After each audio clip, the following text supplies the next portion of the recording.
Good evening, good evening, good evening. This is Attorney Vince Davis, and these are the 8:30 p.m. Pacific Standard Time office hours. Office hours is where I answer a question that has been asked of me by someone through a post or an email or a phone call. And this evening's question is from a grandmother. How do I get my grandson out of foster care? It's a damn good question. I get so many of those questions about relatives trying to get a child out of foster care.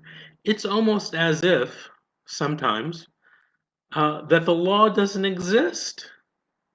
And I'm talking about the law that makes it the preference for the child to be placed with a relative. You know, I'm involved in another case right now where the grandmother wanted the children, and instead the social worker gave the children to kind of a distant family friend. Now, under the law here in California, where I'm licensed to practice law, relatives have preference over distant family friends. As a matter of fact, the code gives us a preference for certain types of relatives that have preference over other relatives. So, for example, grandma trumps second cousin once removed. Well, that makes sense, right? But sometimes I get the feelings that the social workers are not following the laws, but instead doing what they think is best, or at least doing what they think would benefit them and their position. Do social workers sometimes have interests which are different from the family or the children's? Yes. And it seems like sometimes nobody ever wants to hear about that. So, how does the grandmother get the child? The first thing that I would advise the grandparent to do here in here in California is to file a 388 petition. We talked about the 388 this morning in office hours, but it's the same thing. It's that magic motion that can be used to get yourself out of jail. By the way, if you're the grandparent and you want to get the child and the social worker says no, we're going to leave the child in the foster home, if you accept that without going to court and without challenging it before the judge, you're not going to get the grandchild. That's just plain and simple. So you got to go to court. Unfortunately, don't rely on the social workers to do the right things, because in many cases, not all, but in many cases you're going to be sadly disappointed and there's not anything that you can do, and you're going to lose that grandchild to the foster parents through an adoption. I think a couple of days ago during office hours, I talked about a case in Riverside, where the relatives waited too long to come forward to try to get the child out of foster care. Don't wait. The longer you wait, your chances start decreasing. So don't wait. Don't think that relative placement is always the law and that it will always be implemented, because, when I first went to law school, I learned law says blah, blah, blah, blah, blah. But then there's 100 exceptions in case law. So don't rely on what you think the law is, because generally, as a civilian, you're not going to know what the law is. The law says this, but the Court of Appeals says, and the Supreme Court says, well, the law is a little bit different, really doesn't mean what it says. And we have these other exceptions, judicial exceptions, which are the law in California. Okay? So, 387 petition. That consists of the form, which you can find on Google. It consists of legal points and authorities. It's mentioning not only the statute, but the cases that interpret that statute. So you want to have legal points and authorities. Now here's, the bottom line on all cases in juvenile dependency court. Evidence and procedure. Evidence and procedure. You know, everyone's always talking about the substantive law, what the statute says. But you got to have evidence to prove your case. Citing the law without evidence gets you a goose egg, a zero. You know, I was in court, this is several months ago, and I was watching a trial. And the social worker and her attorney input the reports, the detention report, the jurisdictional report, the dispositional report. And then the judge goes by each one of the attorneys, the attorney for the child, the attorney for the mother, the attorney for the father, and they all say, we're going to argue the case. That's a recipe for disaster if you're a parent. If you're going to argue a case, you better have dumped some evidence into the case so that the judge can consider it. You know, argument by doing a trial by argument. You know, the Court of Appeals here in California has said on many different occasions, argument is not evidence.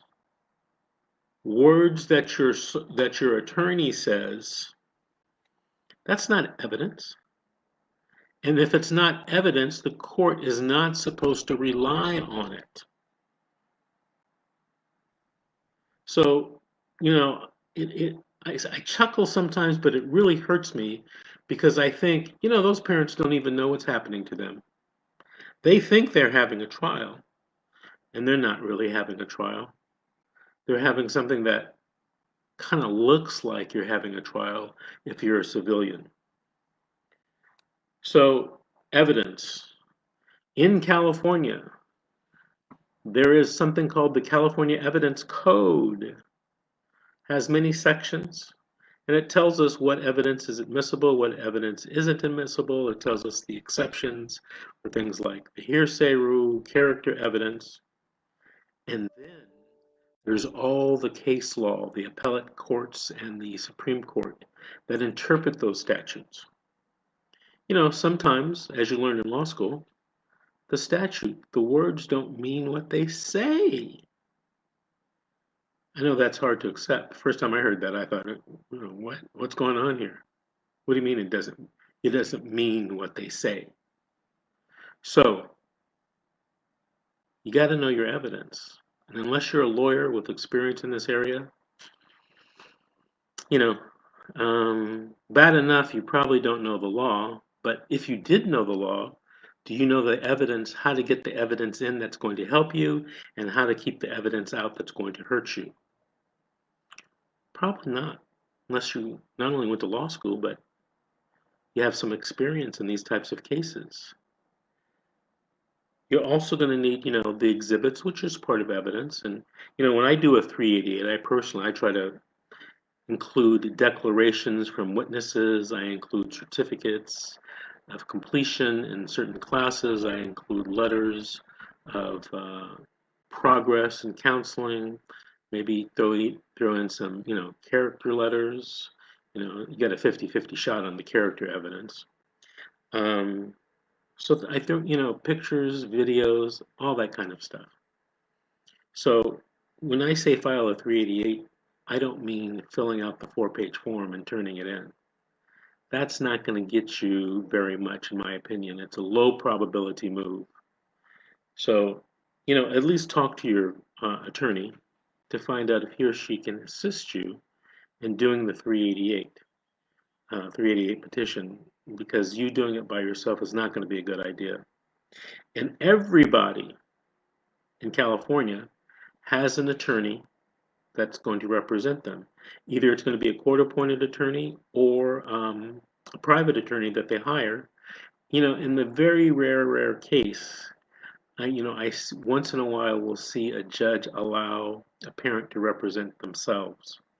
But that's, you know, That doesn't happen very often. So you're always going to have access, court appointed or your private attorney. The next thing I'm going to tell that grandmother to do is file a de facto standing motion. There's a form for that. But like everything else, you should have legal points and authorities. You should have the evidence, declarations, pictures, videos, letters, character references. Now, here's something I get all the time about the 388. Mr. Davis, your 388 is going to lose because the grandmother never took care of the child during the pendency of the case. And I'm here to tell you that is not the only standard for getting de facto standing in California. There are several cases out on this issue. You can have taken care of the child before the case even began, and you can get de facto standing. So if they try to limit you to taking care of the child during the pendency of the case, they're misleading you. Now, there's another way to get standing in California without ever having taken care of the child. So a lot of attorneys will tell you, well, you never took care of the child, so you can't get de facto standing. That's not true. There is a case in California, an oldie but a goodie, called In Re Charles S. Google it. In Re, R-E, Charles, space, S, period. In Re Charles S. What Charles S. tells us is that if you're a relative and you come to court often, that you have an interest in the child such that your viewpoint or your evidence should be heard, and that you should be given some type of standing so the court will listen to you. You know, a lot of times your grandma on a case, they won't even let you in the courtroom, or if they do, you have to sit in the back and you have to be quiet. You don't get to tell the judge anything. The reason is you don't have standing. And what I learned in law school over 30 years ago, 34 years ago, you can't talk in court to the judge and present evidence unless you have standing. So, in California, if you're not a natural parent or a bio parent or presumed parent, or there's several different types of parents in California, you can get standing through Charles S. So take a look at that case and use it if you've never taken care of the child. The third thing that I would recommend to the grandmother is to disclose the records. You got to get a copy of what the evidence is that's being used against you. Now I'm going to tell you a story, and even when I tell people this now, it's hard for me to believe, and I experienced it. I did a trial for some relatives who wanted to get the child in San Diego County. And the social worker's attorney was allowed to use reports of the social worker that I didn't get to see. So they'd be introducing into evidence against me that I didn't get to see. How crazy is that? So you have to make a motion to disclose the records. In that particular case, I made a motion to disclose the records just for the purposes of that trial, and it was denied. And the trial happened, like that day or the next day or something, next week. And we didn't have time to go up on appeal. So make your request to disclose the records to you early. So if you ever have to go to a hearing or a trial, you'll be able to see the evidence that they're going to use against you. The next thing I would recommend for the grandmother to do, and this is a lot of people think I'm crazy when I'm about to tell you. File a petition for temporary and permanent guardianship. I don't think I've ever had any attorney or judge for that matter, maybe one, give my petitions for guardianship any serious consideration. Now I'm going to tell you why I recommend to do this. It adds a different layer of complexity, complex to the case. Can someone in juvenile court do a probate type petition in juvenile court to get guardianship? My belief is yes, because the basic law is anything that you would have done in another courtroom regarding custody and visitation of the child is now trumped by the juvenile court. But in my opinion, there's no rule that says you can't file what you would have filed in that other court in juvenile court. There's a rule going the other way, all right? But there's no rule that you can't file things in juvenile court that you would have filed in the other court. So, and when we're talking about guardianship, we're talking about probation, the probate court. So, take this into consideration. You know, I've been doing this 31 years. I've been an attorney 31, and it's something that you should consider. Now, of course, talk to your lawyer, be it court appointed or be it private, and get their opinion. And I always recommend people, even if it's against what I say on these videos, follow your attorney's advice. Okay? Now, the last thing I had for Grandma to recommend to her today was she was out of state. And, you know, I told her, well, maybe can you come here to get the kids? And, you know, does your schedule and work and financial position allow you to do that? But if you ever want to go back to your home state, you have to get something called ICPC approval. And I've talked about that before, the Interstate Compact for the Placement of Children. So you might want to request of the judge that an expedited ICPC be ordered and performed. Expedited ICPCs take, I think, a maximum of 30 days. If you don't get it expedited, you could be literally waiting for months for a social worker in another state to do your home study and your ICPC approval in the foreign state. So those are the 5 things that I have to recommend to the grandmother trying to get her grandchild out of foster care. Now, you're probably watching this video because you or someone you know has a CPS case. Now, I answer questions like this every day, seems like all day. Right before I started this office hour on Facebook, I was getting a couple texts from people asking me questions about CPS cases. So even at 8:30 p.m. at night, people are still asking these questions. Check my website out because there's a lot of resources there. FightChildProtectiveServices.com. And also look at my videos on YouTube. Just go to YouTube and in the bar type Vincent Davis and my YouTube page will come up. Also on Saturday evenings on ABC Radio in Los Angeles, KABC 790, the radio show, which this page is named after, The Secret, Fight Child Protective Services and Win, airs every Saturday at 7 p.m. to 9 p.m. You can listen to it live at KABC 790 Talk Radio in Los Angeles or in the Southern California area, and you can also catch it on KABC.com live streamed, and you can catch it right here on Facebook on this Facebook page, The Secret, How to Fight CPS and Win.